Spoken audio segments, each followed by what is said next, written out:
হিয়া এবং দিয়া নামের দুই বোন একটি গভীর বনের মধ্য দিয়ে হেঁটে যাচ্ছিল। যাওয়ার সময় তারা নিজেদের মধ্যে কথা বলতে বলতে হেঁটে যাচ্ছিল।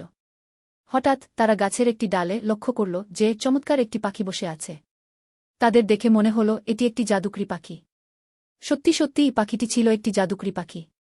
তাই পাখিটিও হিয়া এবং দিয়ার সাথে কথা বলতে শুরু করল।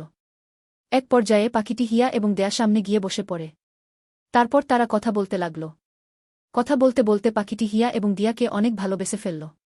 তাই হিয়া এবং দিয়াকে জাদুকরি পাখিটি তার কাছে রক্ষিত গুপ্ত সম্পদ উপহার দিতে চাইল। প্রথমে হিয়া এবং দিয়া তার উপহার নিতে চাইল না। তখন পাখিটি বলল, তোমরা গুপ্তধন কোনো ভালো কাজে লাগাতে পারো। তখন হিয়া এবং দিয়া গুপ্তধন নিতে রাজি হয়।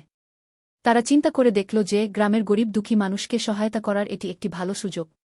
পাখিটি বলল, তোমরা আমার পিছনে পিছনে আসো। আমি তোমাদেরকে গুহার মধ্যে রক্ষিত গুপ্তধনের নিকট নিয়ে যাব এবং সেখানে যত গুপ্ত সম্পদ আছে তোমাদেরকে দিয়ে দিব।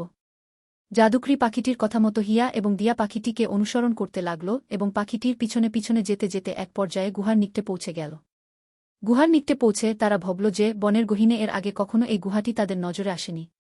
পুনরায় হিয়া এবং টিয়া পাখিকে অনুসরণ করে গুহার ভিতরে গুপ্ত সম্পদের নিকটে চলে গেল এবং সেখানে আশ্চর্য রকম আলোকিত হয়ে উঠল, কারণ গুহার ভিতরে রক্ষিত বাক্সের মধ্যে গুপ্ত সম্পদ আলো ছড়াচ্ছিল এবং সেই বাক্সটি খুলে দেখল যে প্রচুর পরিমাণে হীরা মানিক মুক্ত জহরত রয়েছে। সেটা দেখে হিয়া এবং দিয়া আনন্দিত হল এবং খুশিতে নাচতে লাগল। তারপর ওই গুপ্ত সম্পদ এনে গ্রামের দুঃখীদের মাঝে দান করে দিল।